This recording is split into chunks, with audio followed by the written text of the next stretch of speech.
Zero. Not broke, not in debt, not behind on anything. Just zero. Zero is its own thing. People don't talk about it like that. They talk about debt. They talk about wealth. Nobody sits down and describes what it actually feels like to be at zero, to have exactly enough, to cover the month and arrive at the end of it with nothing left and nothing owed and just zero. It feels like standing very still on a surface you're not sure will hold. You check the account on a Sunday night, the number is $74. Payday is Thursday. You do the math. Rent is covered. The phone bill already cleared. There's half a tank of gas and $31 worth of groceries in the fridge. You are technically fine, but you know what fine costs here. Fine costs not getting sick. Fine costs the car not making that sound.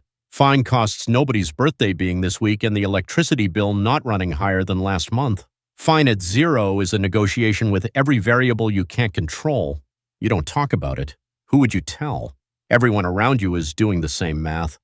You can see it in how people pause before they answer when someone suggests a restaurant, the half-second delay, the quick check of something on their phone, the sure, yeah, that works, that doesn't mean what it said. This is the level where money is not a topic. Money is the weather. It's just there all the time, in the background of everything. The first rule, zero is not a destination. Zero is where the map starts. The only question at zero is which direction you move from it. And that direction is chosen in the smallest moments, the ones nobody sees, plus $200 a month. You don't feel it right away. The first month you have $200 left over, something breaks and it costs $160, and you end the month at $40, and you think nothing changed. But something changed. You didn't go into debt to fix it. That's new. That $160 came from somewhere you built, not somewhere you borrowed. You didn't slide backward. You absorbed it, and that is the entire difference between zero and positive $200. One of them bends when life pushes, the other one breaks. You do it again the next month, $200, you leave it alone this time. The month after, $230 because you picked up a Saturday shift and said no to something you wanted.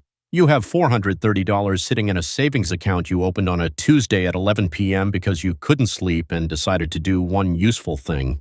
You look at that number more than you should, not out of greed, out of disbelief, out of the particular feeling of seeing a number that moved in your direction because of something you decided. That's the thing about the first few $100 you save. The money isn't the point. The proof is. The proof that the number can go up, that you are not just a passenger watching it leave. That changes something in you that is very small and very permanent. Plus $500 a month. You have $1,600 saved. You have not touched it. A water heater failed and your landlord was slow and you needed $340 immediately and you paid it, and you did not go into debt to do it that moment. That single unremarkable Tuesday where something broke and you handled it without panic, without a credit card, without calling anyone. That is what financial progress actually feels like from the inside. Not a number on a screen. Just a Tuesday where the ground held. You start noticing things around you. The coworker who makes the same money but is somehow always short by Wednesday. The friend who got a raise 6 months ago and still talks about being broke. You don't judge them. You were them. You just see the current they're swimming in and you recognize it because you swam in it and you know how it pulls. You change one question, not, can I afford this? But, what does this cost me in months? The $70 dinner is about a third of your monthly surplus. The new phone is 4 months of building gone in one afternoon. Everything has a price in time now, not just dollars. And time is a number you actually feel. The second rule, cash flow positive, means you now have choices, not big ones, small ones. The choice to say no without dread, the choice to say yes without guilt. That gap between those two things is the entire geography of financial peace. And it starts at $500 a month, plus $1,000 a month. This is the first level where money stops feeling like weather and starts feeling like a tool. You have 3 months of expenses saved.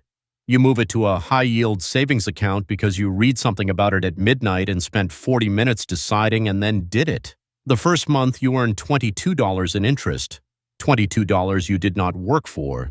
You screenshot it and look at it longer than makes sense. You start reading. Not tips, not hacks, not 5 things rich people do before 6 a.m. You read about how compound interest actually works, about what an index fund is, about the difference between an asset and an expense. You learn that the math doesn't care how you feel about it. You also learn slowly that how you feel about it determines whether you sit down and do it. You open a brokerage account. You put in $500. The market drops 4% the next week. You feel it. You don't move it. You add $200 more. This is the moment, not the account opening, not the first deposit. This moment where fear shows up and you sit with it and keep going anyway. This is the moment that determines more about your financial future than almost any other decision you will make. Most people close the account here, or stop contributing, or wait until it feels safe. It never feels safe. That's not a bug. That's the whole thing, plus $2,000 a month. Something happened, a promotion, a side client that turned regular, a raise you asked for and almost didn't because the asking felt like too much. The cash flow doubled, and with it came something nobody warned you about. The pull. You've been at zero. You've been tight. You have earned, in a real and physical way, the right to exhale. And exhaling at $2,000 a month surplus looks like a nicer apartment, a car that doesn't make the sound. The subscription you canceled 3 years ago, one by one small upgrades arrived dressed as relief. You let some of it happen, one thing. You upgrade one thing because you have earned it and you know exactly what it cost you to earn it. But only one. Because you've run the math forward now, not just month to month. And you can see, if you're honest about it, that lifestyle inflation doesn't announce itself. It arrives in increments, each one reasonable, until the surplus you built is just gone and you're at zero again, but with better furniture. You build 3 channels: emergency fund, debt payoff, investment. Every month, the $2,000 flows between them. The investment account is at $4,200. It doesn't look like much. It is the beginning of a machine you are building. The machine doesn't look like anything yet. It's just a number in an app you check on Sundays. But the machine is running. The third rule, at $2,000 surplus a month, you are making the most important financial decision of your life. Not what to buy, what not to upgrade. The discipline here, in this exact window, is the difference between people who reach the next level and people who stay comfortable and wonder why the years passed without anything changing. Plus $3,500 a month. Your income grew again, not because you waited, because you built something on the side and it found its footing, because you asked again, because you left. You have no consumer debt. The last card zeroed out on a Thursday and you took a picture of the screen and sent it to one person who knew what it took. They texted back a single word. You sat with that for longer than seemed proportional, because it wasn't just a number, it was time. It was the lunches you packed for 14 months, the weekends you didn't go anywhere, the version of yourself that kept saying not yet, not yet, not yet, until the number said zero and meant it. Your investment account is at $19,000. In 1 quarter, it dropped $2,100. You felt it like something physical. You checked it 3 times in 1 day. You did not move it. You added $400. The account recovered. You kept going. You understand now, not theoretically but in your body, what staying in the market actually means. It means doing nothing when everything in you is saying do something. It means trusting a process you cannot see while it is working. Most people cannot do this, not because they lack information, because they lack the specific kind of patience that only comes from having already survived discomfort before and knowing you can survive it again. You start measuring time differently. When you were at zero, every hour of your life was quietly mortgaged to cover the gap. You worked to stay even, now you work to build. The hours look identical from the outside. From the inside, they point somewhere. One is a treadmill, the other is a road. You are on the road now. It took longer than you thought it would. You don't say that to anyone because saying it out loud makes you sound like the kind of person you used to roll your eyes at. But it's true, and you know it's true, and on certain mornings that is enough. The shift. You stop tracking where the money went and start deciding where the money goes. That's not a small change. That's the whole change. Plus $5,000 a month. The relationship with money changes here, not the amount, the relationship. You have $44,000 saved and invested.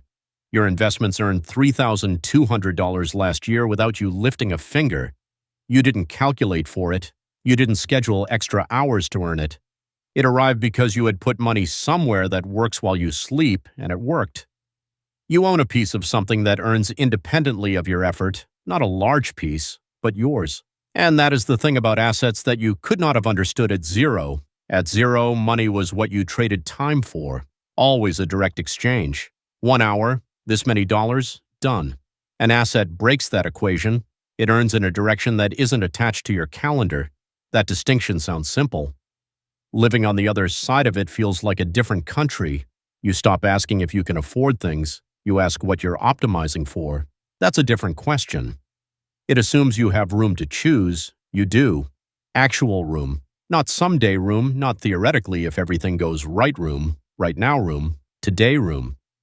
You think about the person you were at zero, the Sunday night account check, the $74 and 4 days until payday, the practice performance of being fine when fine was its own full-time job. You are not that person anymore, mostly. The emotional memory of scarcity doesn't leave when the scarcity does. It lingers in the background like a smell in a room long after the source is gone. You still feel a small tightening when an unexpected bill arrives, even though you have 6 months of expenses sitting untouched. That feeling is not weakness, it's memory.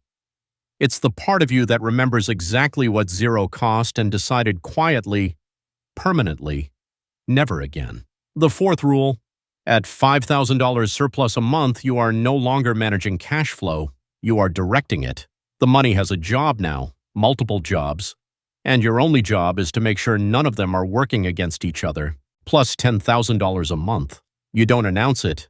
There is no version of saying this that lands correctly, so you don't say it. You just live it, quietly, in the particular silence of a life where financial panic has been absent long enough that you've nearly forgotten what it felt like. Nearly. Your investments returned $11,400 last year. You own a rental property with $67,000 in equity that sits there doing its work without asking anything from you. Your business, the thing you started on weekends 3 years ago and refused to call a business because naming it felt like pressure you weren't ready for, now generates more in a single month than your annual salary did at the first real job you ever had. You still drive the same car you drove when the surplus was $500. Not because you can't afford otherwise, because the car stopped mattering somewhere around the time you realized that the things you used to want were mostly about proving something to people who weren't watching. You're not proving anything now. You're building, quietly, consistently, in the background of a life that looks from the outside more or less like everyone else's. The math now runs in a direction you could not have imagined at zero. Every month, the invested capital generates more than the month before. Not by much, by enough. The compounding is visible now the way weight loss becomes visible after the first 15 pounds. Suddenly you can see it. Suddenly it looks like something, and you understand standing here that this is the same process that was running invisibly at $200 a month, at $500, at $1,000. You just couldn't see it yet. You think about cash flow differently than you did at the start. At zero, it was survival, the Sunday night app check and the practice math and the quiet performance of fine. At $200 a month, it was proof, evidence that the number could move your direction. At $1,000, it was traction. At $3,500, it was direction. At $5,000, it was architecture. At $10,000 a month, it is something closer to language, a way of reading what others aren't reading yet, a way of understanding what a number means not in isolation but in motion. You are building something now that will outlast the version of you that built it. That's the part that still feels strange. You are working on a thing that will exist after you stop working on it, and the you that started at zero, checking the balance on a Sunday night, doing the math that never came out right, that version of you did this. Made the small invisible decisions, packed the same lunch, said no to the trip, moved the $200 to savings and left it there this time. The fifth rule: cash flow is not what you earn.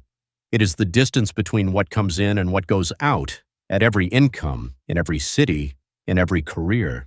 The only number that matters is that gap. Keep it positive, keep widening it, and never under any circumstances confuse the size of the gap for its direction. Somewhere tonight there is someone at zero, not in debt, not in crisis, just zero. Covering the month and arriving at the end of it flat, checking the app on a Sunday, doing the math that doesn't leave room.